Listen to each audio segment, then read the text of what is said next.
नमस्कार, मैं हूं संजय कुमार। आपको बताना चाहूंगा, लोकसभा चुनाव की जैसे जैसे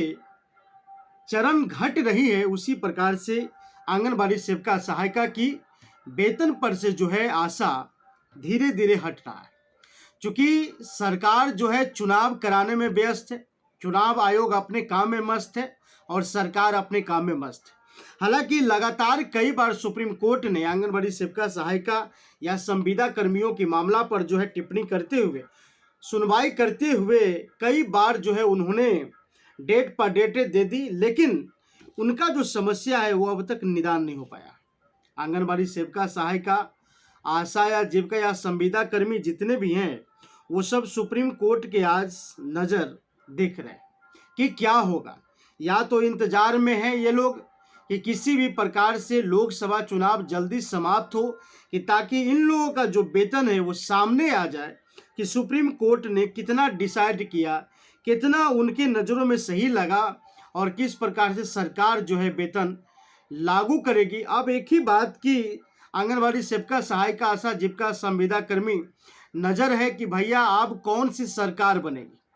किस पार्टी की सरकार बनेगी और किस पार्टी की सरकार में ये सुविधा जो है मिलेगा और किस पार्टी की सरकार में राहत मिलेगा, ताकि इन संविदा कर्मियों का जो है समस्या सॉल्व हो। इसलिए सभी अधिकारी जो संविदा कर्मी है वो सब जो है एक रास्ते देख रहे हैं। लेकिन लोकसभा चुनाव की पहला सत्र जो है जिस प्रकार से समाप्त हुआ, जैसे जैसे जिन जिन राज्यों में चुनाव की प्रक्रिया चल रही है वो उस राज्य की संविदा कर्मियों का यही हाल है कि वो इंतजार कर रहे हैं कि अब किस प्रकार से मामला जो है समस्या समाधान होगी संविदा कर्मियों का। क्या आपको लगता है कि संविदा कर्मियों का जो आज हाल है, जिस प्रकार से वो लोग आज खामोश होकर बेरोजगारी ना रह कर के कुछ रोजगार पाने की लालसा में कॉन्ट्रैक्ट बेस पर जो काम करने वाले संविदा कर्मी हैं, ये कहीं ना कहीं आपको ऐसी पहलुओं पर जी रहा है जहां पर इनको थोड़ी सी रोशनी की सहारे जी रहा है। मतलब जो सरकार पेमेंट दे रही है वो एक थोड़ी सी रोशनी दिखाने की काम करता है, जिस रोशनी के सहारे वह संविदा कर्मी अपने परिवार को जो है भरण पोषण करता है। क्या लगता है, जो भी संविदा कर्मी आज काम कर रहे हैं, इन संविदा कर्मियों का अगर मामला अगर सरकार अगर झटपट में अगर सुन लिया जाए तो इन लोगों का जो प्रॉब्लम है वो सॉल्व हो सकता है। लेकिन क्या कारण है कि संविदा कर्मियों को दिन पर दिन काम उतने ही कराए जा रहे हैं, लेकिन जो इनका वेतन है, जो इनका समस्या है, इनका वेतन ही इनकी समस्या है।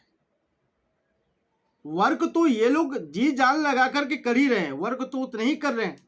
कि जितना एक सरकारी कर्मचारी कर रहे हैं उतने ही काम तो संविदा कर्मी भी कर रहा है। अगर हम वेतन की बात करें तो कहीं ना कहीं कोर्ट ने तो डिसाइड कर दिया कि 18,000 रुपये कम से कम इन संविदा कर्मियों के वेतन होना चाहिए, और इन संविदा कर्मियों के रैंक पर भी जो है वेतन 12,000 से लेकर के 18,000 रुपये तक की सुप्रीम कोर्ट ने खुद डिसाइड किया और कहा कि सरकार जो है इस पर लागू करे। लेकिन संविदा कर्मियों के लिए हर राज्य की पॉलिटिशियन पार्टी अपने लेक्चर में, अपने भाषण में, अपने प्रोग्राम में बड़ी जोर पर जो है देते हैं। लेकिन क्या लगता है आपको कि इन सभी पहलुओं पर जो समस्या नजर आती है वो समस्या कब तक आखिर सुलझेगा? इस समस्या की सुलझने के लिए संविदा कर्मी आज अपने आप में इंतजार कर रहे हैं। हम आपको बताना चाहेंगे लोकसभा चुनाव को लेकर के कितना असर है। हालांकि लोकसभा इलेक्शन कमीशन जो आज इन संविदा कर्मियों को भी इलेक्शन में लगा रहे, चुनाव में लगा रहे, जो कि संविदा कर्मियों को चुनाव में लगाना कहीं से भी उचित नहीं है, कहीं से भी कोई ऐसी गाइडलाइन नहीं है। लेकिन फिर भी इन लोगों की जो बातें हैं, इन लोगों का जो वर्क है, वो संविदा कर्मियों की पूरी मामला पूरा तहकीकात के साथ और पूरी शिद्दत के साथ इन्हें जो है काम पर लगाए जाते हैं। आखिर आप इसको कह क्या सकते हैं? हालांकि आप लोगों को मैंने कितनी बार बताया कि पहले भी जो है, पहले कई बार सुप्रीम कोर्ट ने भी कहा कई बार सुप्रीम कोर्ट ने भी कहा कि आंगनबाड़ी सेविका सहायिका इन लोगों को जो है चुनाव में मत लगाया जाए, क्योंकि चुनाव से इन लोगों को कोई वास्ता नहीं। लेकिन आज सरकार अपनी प्रचार प्रसार बढ़ाने के लिए सरकारी कर्मचारी से लेकर के राजस्व कर्मचारी से लेकर के संविदा कर्मियों तक के भी जो है फुर्सत नहीं है। उन लोगों को भी जो है गाइडलाइन है कि भैया आपको ये करना है, आपको वो करना है, और गाइडलाइन की फॉलो करना अगर आप समझेंगे तो कहीं ना कहीं ये लोगों की सबसे बड़ी जिम्मेदारी दी गई है। हम लगातार संविदा कर्मियों के काम, वर्क, वेतन को लेकर के लगातार जो है बात करते हैं। हालांकि आंगनबाड़ी सेविका, सहायिका,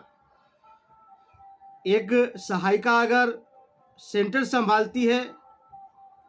तो जो सेविका है उन्हें आईसीडीएस विभाग की तमाम गाइडलाइन भी जो है संभालना पड़ता है। और यही सब जो है कहीं ना कहीं आंगनबाड़ी सेविका की काम में या आंगनबाड़ी विभाग में, बाल विकास परियोजना में कहीं ना कहीं समाज पर जो है असर इसका पड़ता है। इसीलिए आईसीडीएस विभाग या फिर चुनाव अधिकारी या फिर इलेक्शन कमीशन, ये लोग जो है इन सेविका को, सहायिका को, आशा को और भी संविदा कर्मियों को चुनाव में इन्वॉल्व न कर